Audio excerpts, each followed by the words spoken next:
where a judge will not be inconvenienced in attending the full court meeting, we'll just finish this presentation of a shawl first. I will request the Advocate General, Ms. Somayaji, to present a shawl to the learned judge.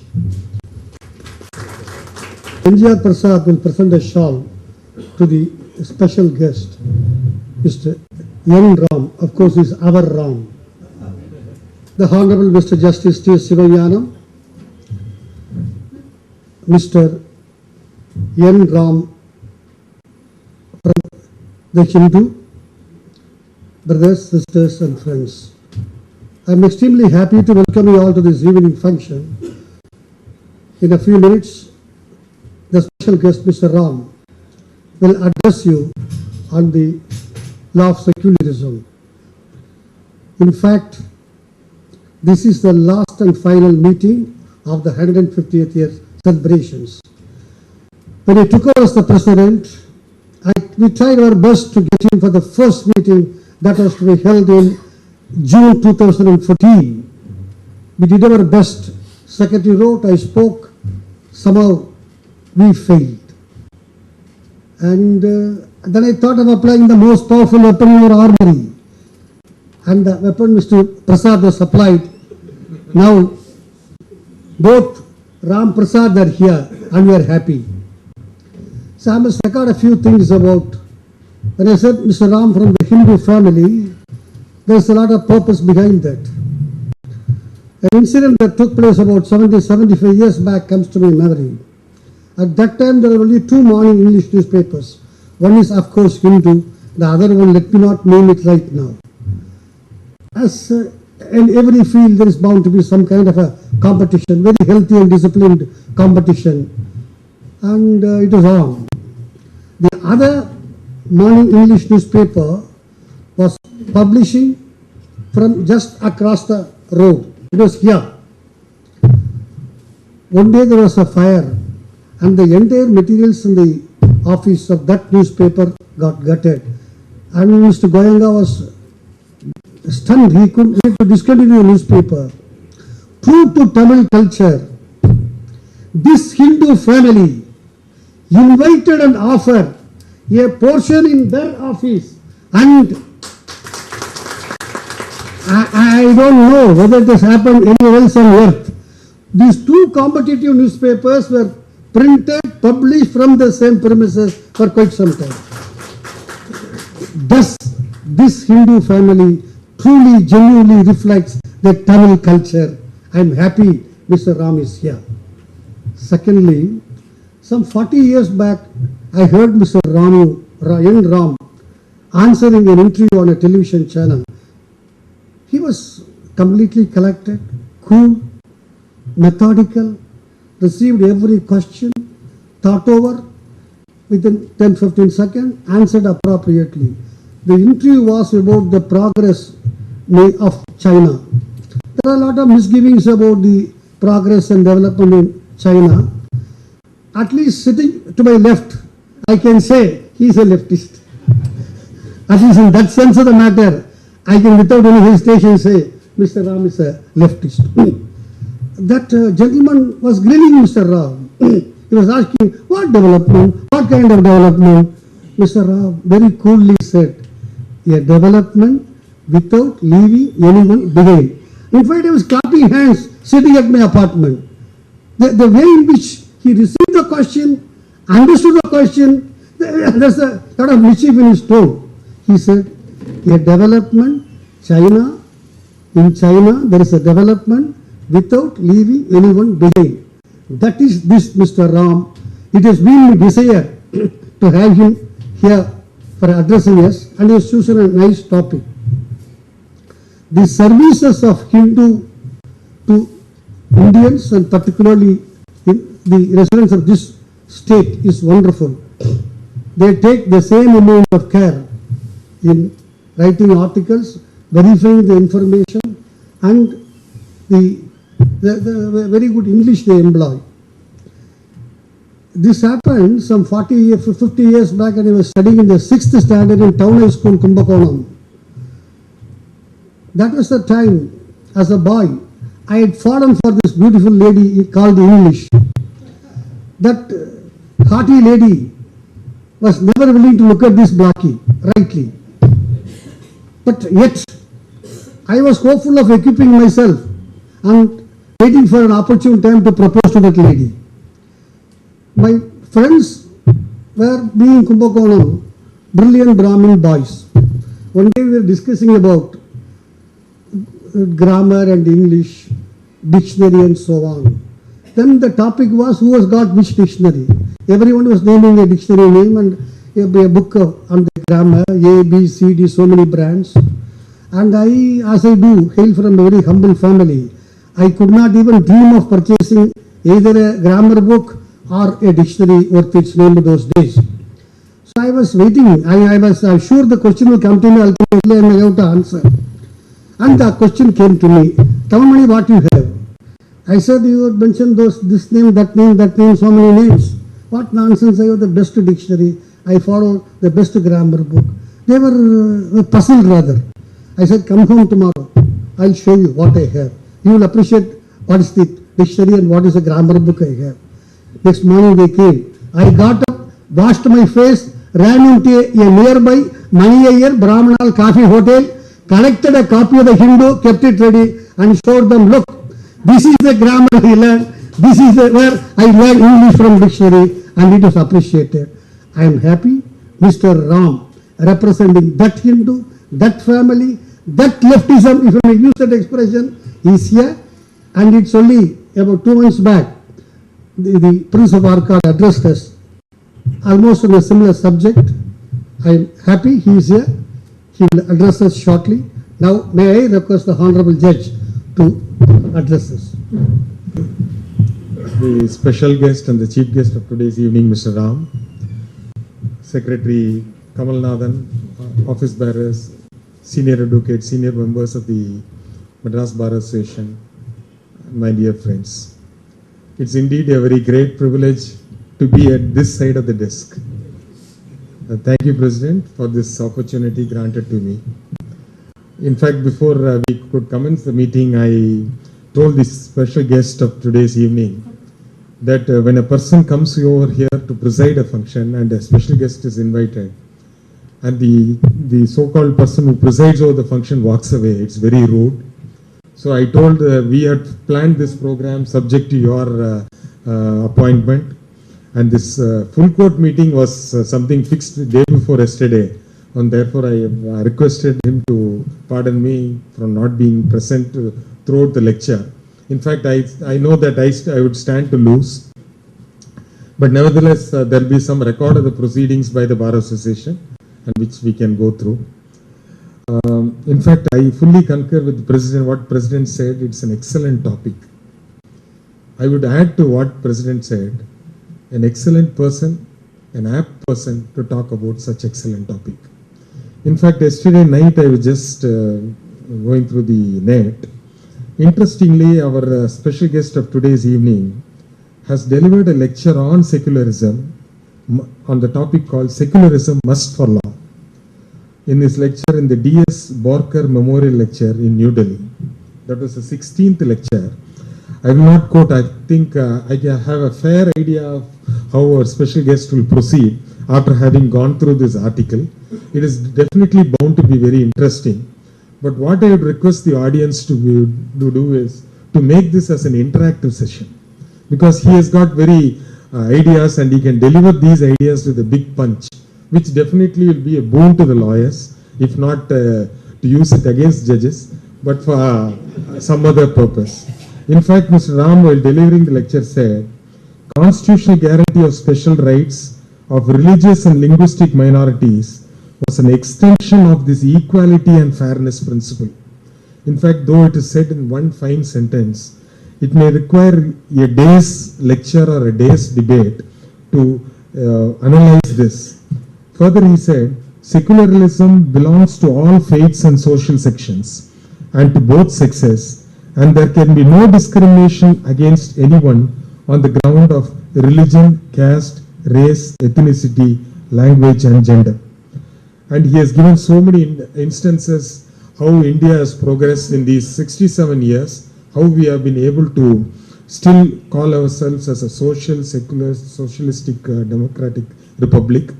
And when the constitution in the neighboring countries which have drafted much later have failed, and the constitution of India has withstood the test of time. In fact, in one article I read, when the draft constitution was prepared in India, Winston Churchill remarked saying that it will collapse in 15 years. One of our neighboring countries which drafted the constitution much after us, on a recommendation of Mr. Winston Churchill, chose one of the best constitution drafters from the Great Britain. And that constitution failed in 8 years. So therefore, our constitution stood the test of time. And by these debates of this, I won't call it sensitive topic, but a very relevant topic for the current scenario. Because now people are more vociferous on expressing their views as to how the government should be secular, how administration should be secular, and even private employers, how they should be secular.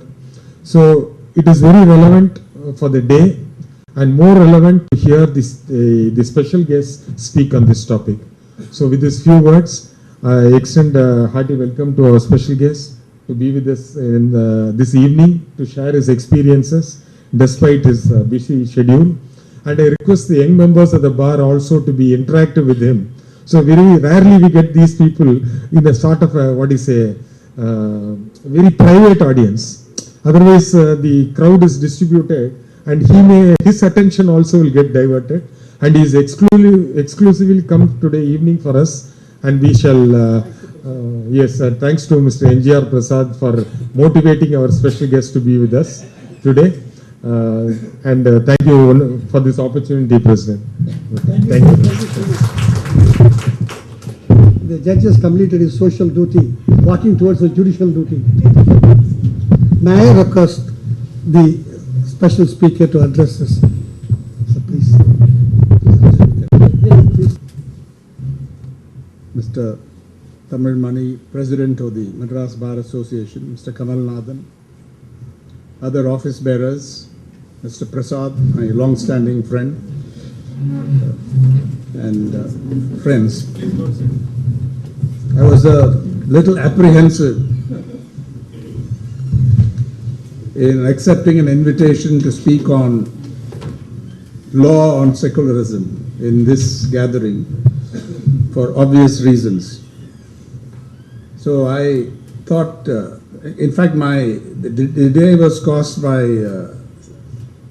my inability to settle on a subject suitable in a gathering of this kind of professionals, experts, and so on.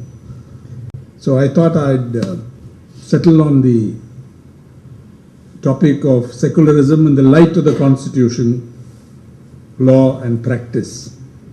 And my thinking on this is the challenge to pluralist India and to its secular character, at least the secular character of the Constitution, is one of two central challenges that contemporary India is facing, the other being the challenge of mass poverty and deprivation, on which I will not speak today. You require perhaps an economist or somebody who studied it deeply, but that is obvious that at least these are two of the central challenges facing India, which may have a high growth rate, so on, but we need to tackle this. We may be a great democracy with many positive features, but we need to tackle these issues equally. And I just want to recall the famous statement of India's first and greatest Prime Minister, Jawaharlal Nehru, where in his Tryst with Destiny speech, he identified these challenges. The service of India, he said he required you to abolish poverty, ignorance, and avoidable disease, which has not yet been done. But I will not dwell on that. I would like to focus on the subject which you have chosen for me, secularism, or the law, secularism in the context of our constitution, law and practice. Let me straight away indicate my impression, my conviction in fact, that the greatest strength of our democracy is our Republican Constitution, no question about it, which was adopted in 1950. I think there are lots of criticisms of the length of the Constitution, that you keep on amending it and so on. But I think if you look at the essential features of what is called the basic structure of the Constitution, I think I don't know of any other developing country that has done better than our than the architects of the Indian Constitution.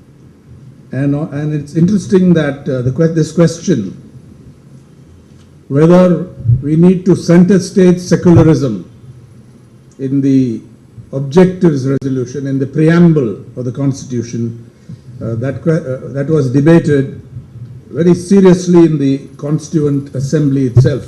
Some of you would know this, but forgive me if I state the obvious, but it is surely interesting to read those debates. And what struck me preparing for this lecture, and also earlier lectures, the one that the Honorable Judge mentioned, the Borkar Memorial Lecture in Delhi fairly recently, the particular discussion which took place on 15th November 1948, where Professor K.T. Shah spiritedly advocated the insertion in the preamble of the words secular federal socialist. Happened much later, federal didn't get in, but secular and socialist got in 1976 through the 42nd Constitution Amendment. And so this was taken up. He pushed for it, but it was rejected. Not because people had any doubts about it, but for the following reasons that Dr. Babasaheb Ambedkar put out in that debate. And I just want to dwell on it for a couple of minutes because I think it's very interesting. He says that, and I quote from these debates, "I regret that I cannot accept the amendment of Professor K.T. Shah." Then he said, "My objections are basically two. In the first place, the Constitution is merely a mechanism for the purpose of regulating the work of the various organs of the state. Constitution is merely a mechanism for regulating the work of the various organs of state, not a mechanism whereby particular members or particular parties are installed in office.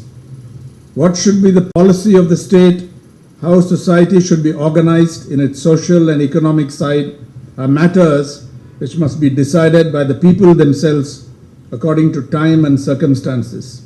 So he said it cannot be laid down in the Constitution itself because that is destroying democracy altogether. Now this is a big statement with wide-ranging implications, and it is arguable, I think, but it's an interesting statement. If you state in the Constitution that the social organization of the state shall take a particular form, you are, in my judgment, taking away the liberty of the people to decide what should be the social organization in which they wish to live.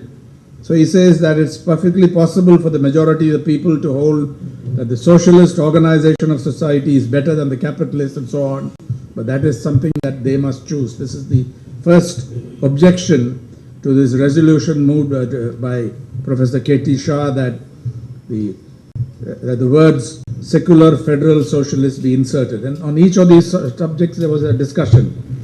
Why the word federal? The Indian Constitution is federal, or at least quasi-federal.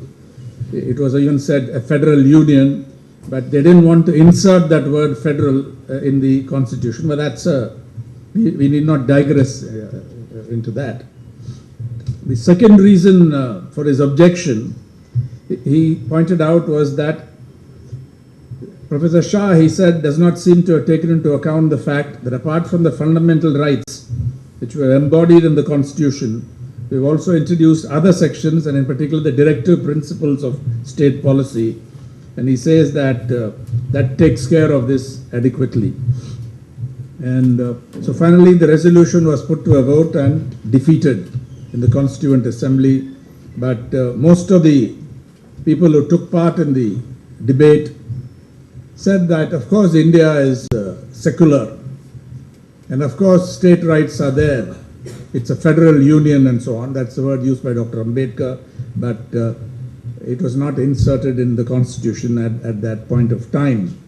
Everyone knows that during the emergency, the constitution was amended and the words sovereign, instead of this, in place of sovereign democratic republic, the word sovereign socialist secular democratic republics was substituted without any real controversy and so on. Only recently, in an advertisement placed by the central government, that those were left out, and it created a bit of a stir.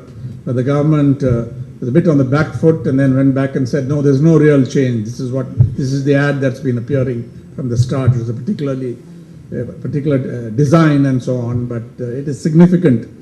Whether it was inadvertent or deliberate, we don't know. But it is interesting that this has figured now. The other important historical turning point, you can say, in this whole approach to secularism in India, as a layman, my understanding of constitutionalism came with the Bommai judgment. S.R. Bommai was his Union of India, 1994. I've read it many times in the past in wanting to write about it and so on. And it's quite hard to figure out the ratios and so on, because a 9-member bench, 9 judges, Mr. Justice Kuldeep Singh, P.B. Sawant, K. Ramaswamy, S.C. Agarwal, Yogeshwar Dayal, B.P. Jeevan Reddy, S.R. Pandian, A.M. Ahmadi and J.S. Verma. Quite a formidable bench, a 9-member bench went into it. You know what it was all about, the use or misuse of Article 356.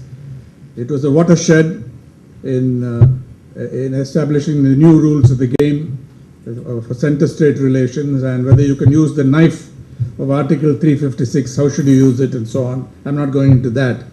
What I'm interested in is, in this judgment, the Supreme Court, virtually unanimously, through different judgments, they all concurred on this point, while adjudicating that a state government cannot follow a particular religion, discussed at length the concept of secularism.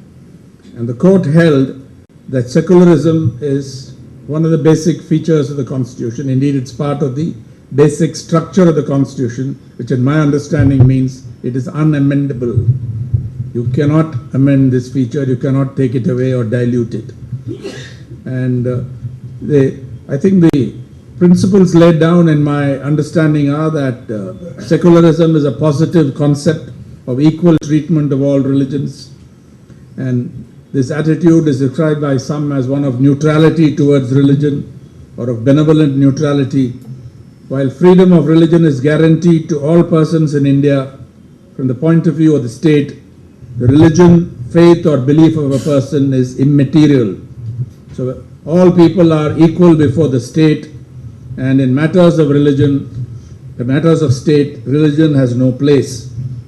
And I think it was clearly held here that the Constitution requires states to be secular in thought and action, and the same requirement attaches to political parties as well, not just to the state, but to political parties. The Constitution does not recognize, it does not permit mixing of religion and state power. They must be kept apart. This I understand to be a constitutional injunction. It is so because the Supreme Court has said so. And I think it goes beyond anything said constitutionally or authoritatively by the judiciary, in my understanding. So I think you will recall that the governments in Karnataka, in Meghalaya, in Nagaland, in Madhya Pradesh, in Rajasthan, and Himachal Pradesh were dismissed under different circumstances. But the dismissal of the BJP governments in the 3 states I mentioned, the last 3 states, Madhya Pradesh, Rajasthan and Himachal Pradesh, was held to be legitimate and constitutional because they had violated this principle. So I think it's an extremely important judgment, not just for the application of the knife of Article 356, notoriously used by the center against the states for over a long period. It's no longer possible to do it in the old way. So it's not important not only for that reason, but also because at least it legitimized the dismissal of those governments which went against this part of the basic structure of the Indian Constitution. This is my understanding, and I think of the history of the evolution of this concept. And I think that the Supreme Court of India firmed up what the Constitution implied, what the various articles amounted to, and laid down very, very clearly. I want to now turn to the real world, what happens on the ground, especially in the area of politics, when communalism is on the offensive or is advancing. Let me straight away make it clear that we have to be absolutely even-handed about it. Communalism is not just something that comes from the majority or in the name of the majority. Communalism, you have to be even-handed towards communalism of all shades. But it is true that in a large country where there is a high degree of political mobilization, majoritarianism posing as nationalism or pseudo-nationalism allied with communal ideologies is a bigger threat than anything else in this country. Although in a particular situation there could be extremism on the part of minorities, we've seen that, jihadism and so on, that could be a big threat. In that particular locality it could have come to the fore and it could be the foremost threat. But speaking of India as a whole, the big picture, I think it is what Nehru has talked about in many places, Jawaharlal Nehru, that minority communalism is reactive, at least in the Indian case. Of course, today the global situation has made it more complex. So jihadism has become, for example, the Islamic State is a major player on the world stage and its threat looms large. You could argue differently also on this question, but so far as India is concerned, it has been the case that in national politics, it is majoritarianism or communalism in the name of the majority. Specifically the idea that India is a Hindu nation, a statement repeatedly attributed to the supremo of the RSS, Mr. Mohan Bhagwat. He has repeatedly said that India is a Hindu nation. I think this directly and flagrantly challenges what is laid down in our Constitution as articulated and clarified in the Bommai case also. So you could say that this principle is often honored more in the breach than in the observance. When politics becomes very powerful, politics takes over. And interestingly, our last general election, where a discredited government was rejected by the people in a huge way, took place in the background of communal mobilization in a populous part of India. Let me cite what happened, which may not have been followed closely everywhere. The socio-political processes that led to the horrors of Muzaffarnagar, which shook North India in August-September 2013, just months before our general election, claimed 63 lives, left at least 50,000 people homeless. Whether these riots were deliberately staged as a part of a political mobilization strategy can be debated by both sides, but there can be no question that they form the backdrop to the unprecedented communal polarization that was witnessed in Uttar Pradesh during the 2014 Lok Sabha election. And here is Sayyida Hamid writing in the Hindu of her experience of visiting the area, the riot-hit area, or the communally hit area, as a member of the Planning Commission in the wake of the riots, and I quote, "When we heard from the victims, what we heard from the victims were accounts of not only the killing, the burning and the maiming of people, but also about the redeployment of an age-old weapon, women's bodies, which were used as instruments for the redemption of male honor." Now, rape is very much in the news, and this documentary called India's Daughter But this came to the fore, and yet many of us in the mainstream media and as well as public intellectuals failed to make this a major issue before or after the election. It was written about by some, but didn't gain traction as an issue. Rape took place. There's credible evidence that it took place, but it was treated as no big deal, politically speaking. And then she goes on and details.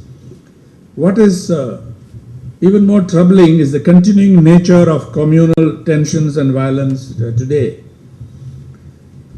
This is the big problem, and the so-called fringe groups, which are no longer to be treated as fringe groups, but have come on center stage, have certainly rocked the polity on a number of occasions. Churches have been vandalized.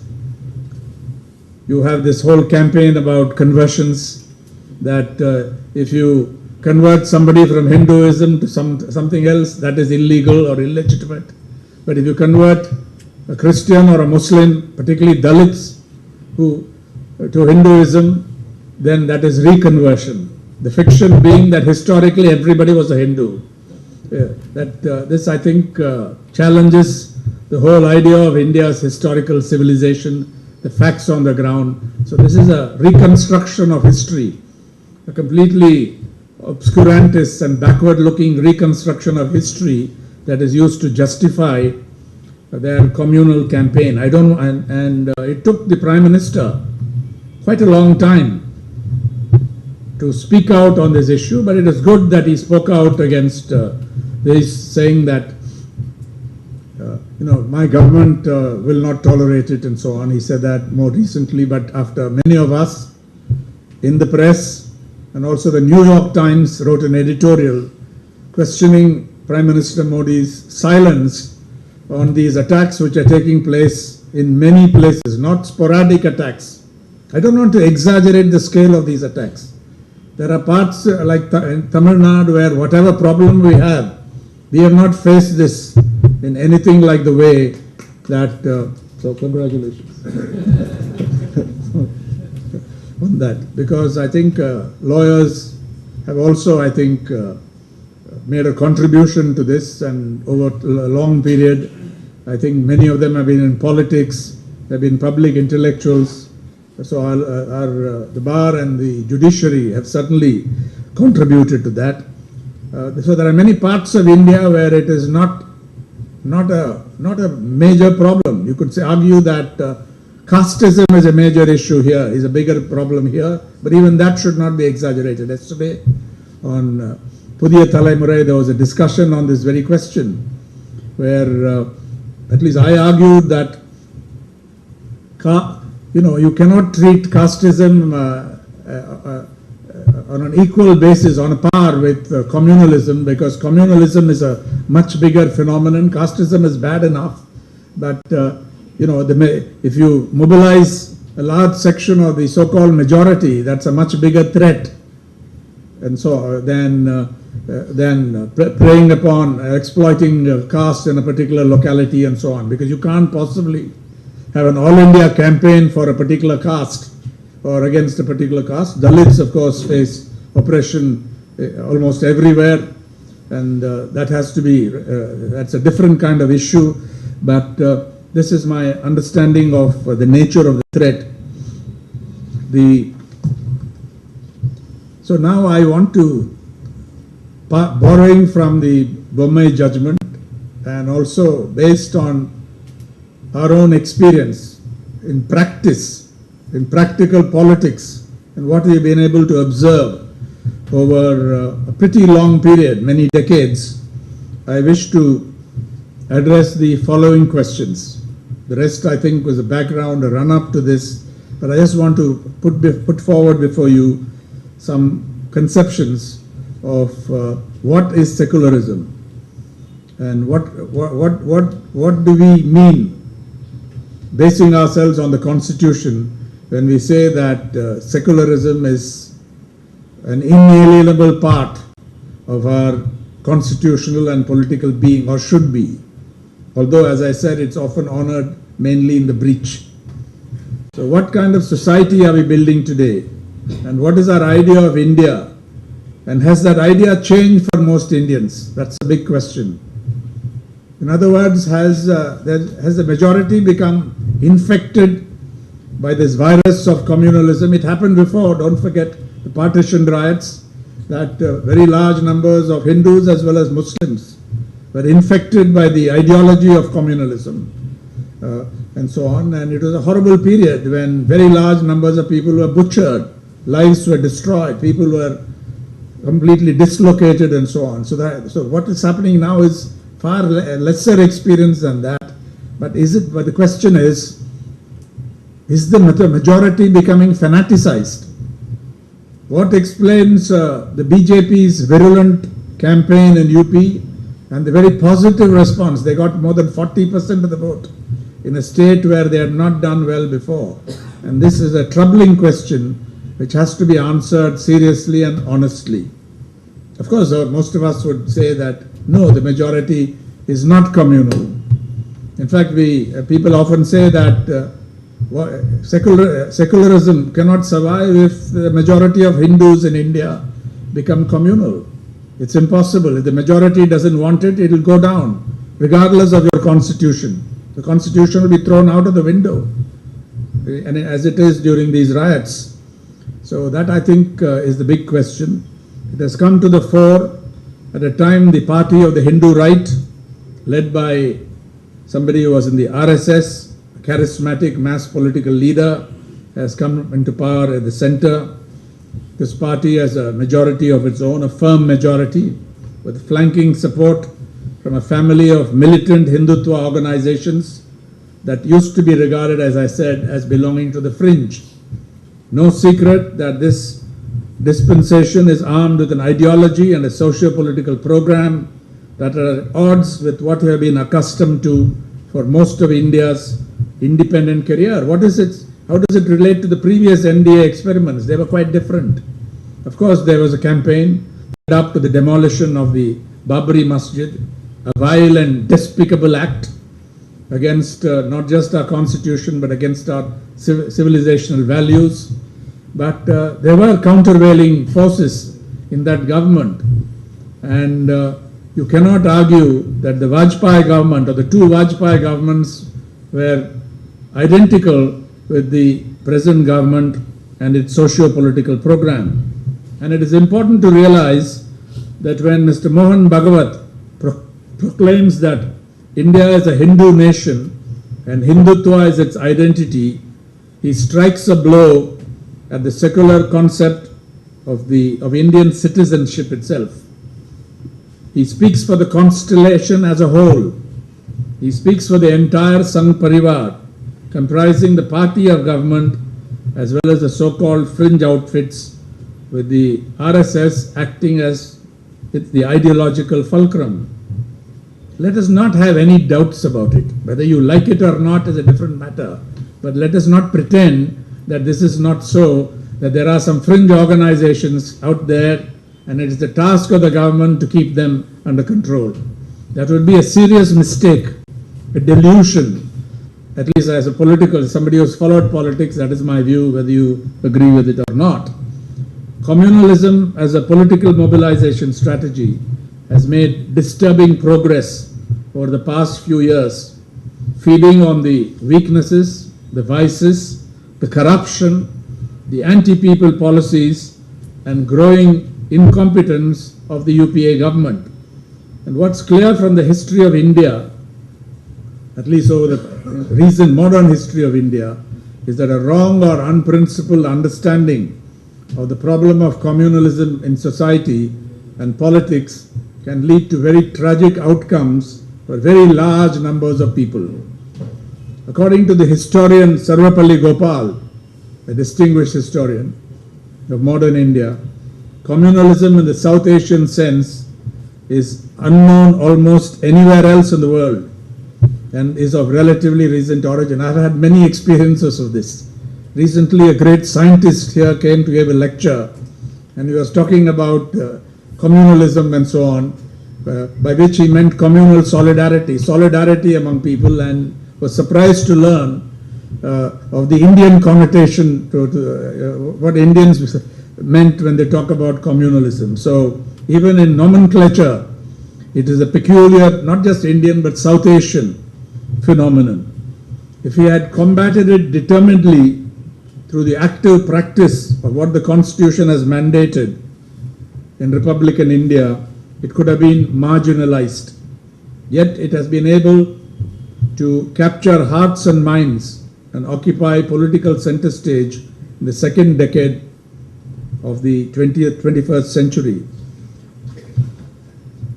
So some people exaggerate the scale and nature of the problem, others underestimate it. It's very hard to get a balanced assessment of where we are in relation to this challenge.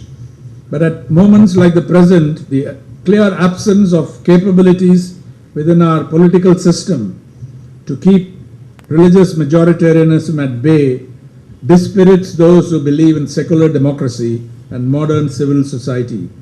But I think everyone here would agree that it won't do to accept any assessment or conclusion that suggests the inevitability of the triumph of majoritarianism over the progressive values of our freedom struggle, values that are indeed in Tamil Nadu the self-respect movement, and various democratic trends that we have seen in different parts of India, including movements for Dalit liberation, and so on.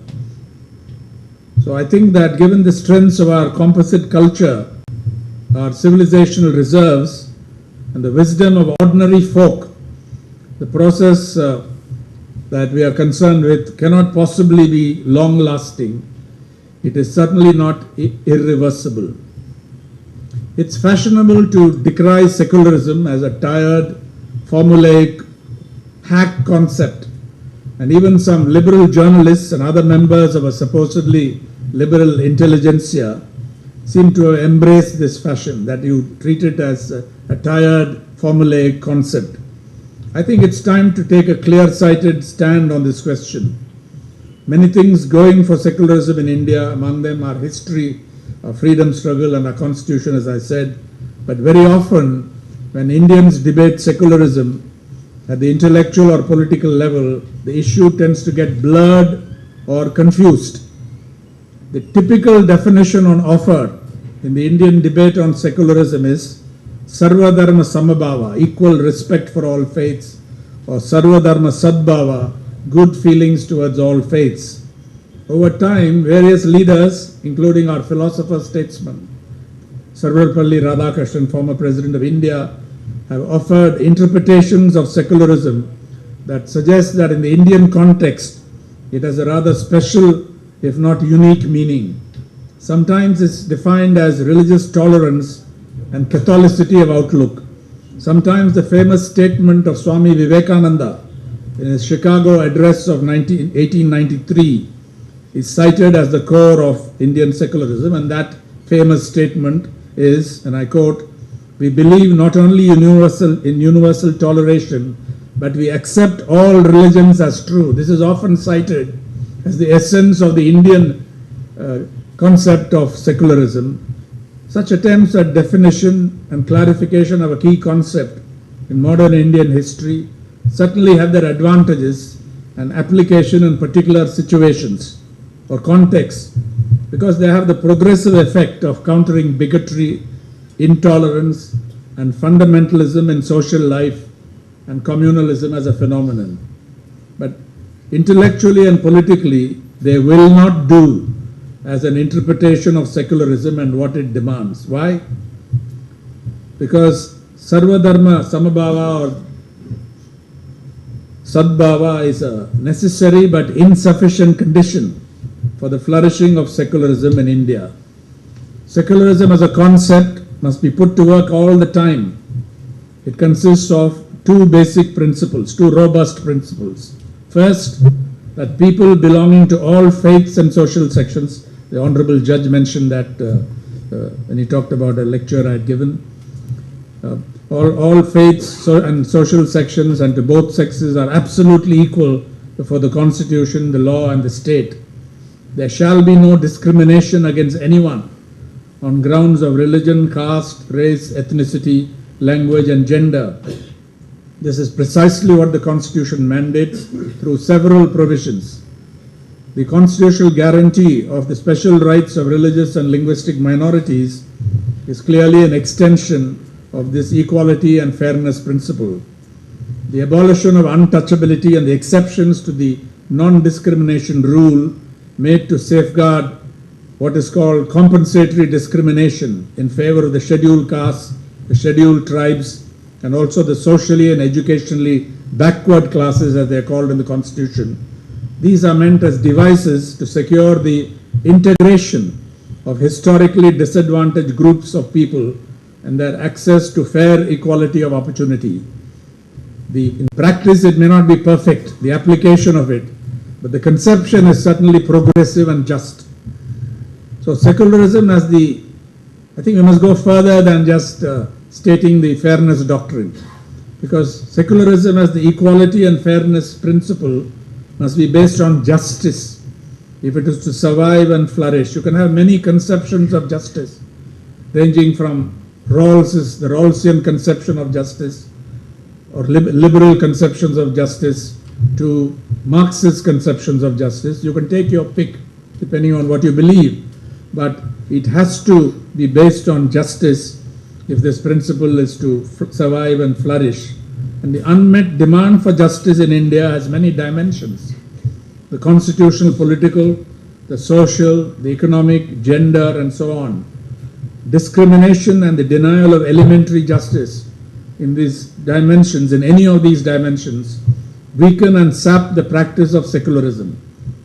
Revivalism, traditionalist attitudes to women, caste and social hierarchy, belief in Sanatana Dharma and Manu Dharma work against secularism primarily by denying justice to the victim sections, the losers in the population. So Hindu Rashtra ideology, in my understanding, and there's a literature on it, flagrantly denies this equality and fairness and justice principle. It does this through spraying anti-Muslim venom into society, and at a more sophisticated level, it advocates the value of what it calls positive secularism. Positive secularism as a political mobilization strategy needs the disguise of nationalism, or rather pseudo-nationalism, in order to gain legitimacy.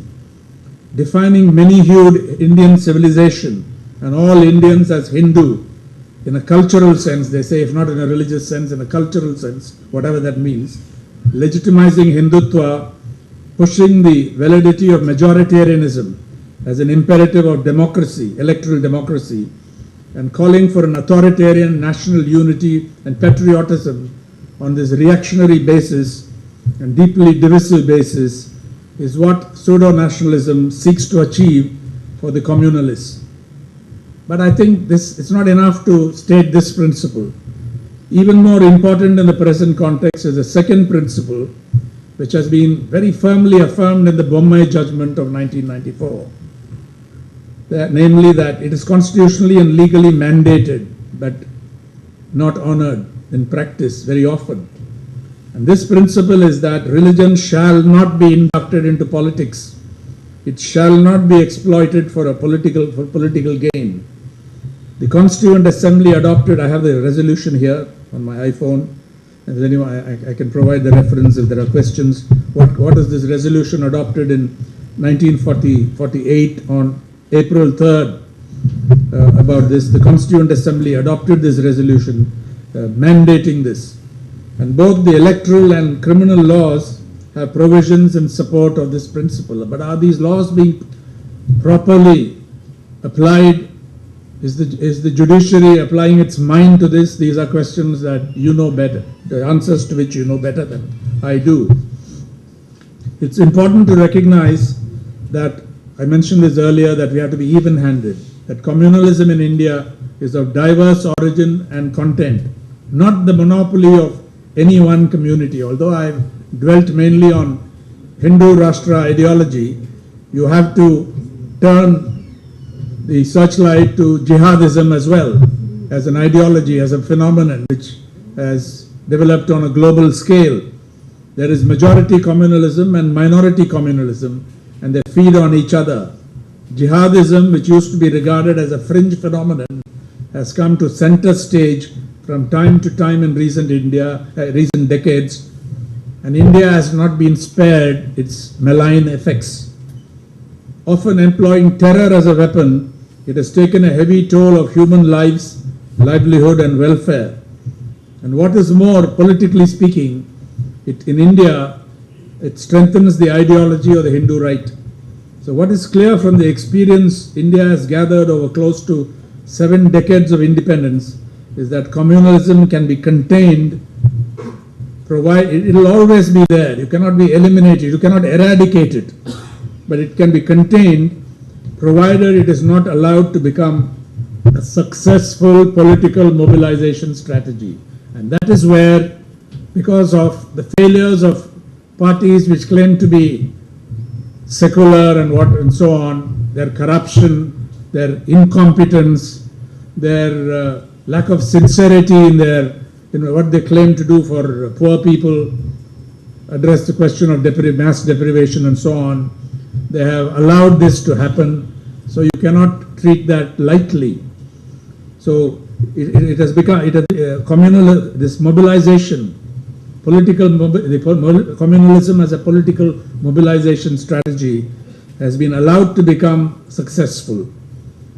And its method was first to establish beachheads in hospitable states and regions, then developing, thanks to the poverty of alternatives, into a wider phenomenon. And I'm very pleased to say, Mr. President, that Tamil Nadu, whatever be our problems, is a progressive state. Historically, it has many advantages, and we cannot afford to lose sight of that or let it get diluted or weakened. We say it not because we are chauvinistic, but there are other problems there, but because this is widely recognized. Also on the question of social welfare programs and so on, but that's not the subject of the day. So I think we can take, even if we are critical, justifiable pride in being a vanguard state so far as resisting this phenomenon is concerned. I thought I would stop there, and in case there are questions or challenges to what I've said, I'll be happy to respond.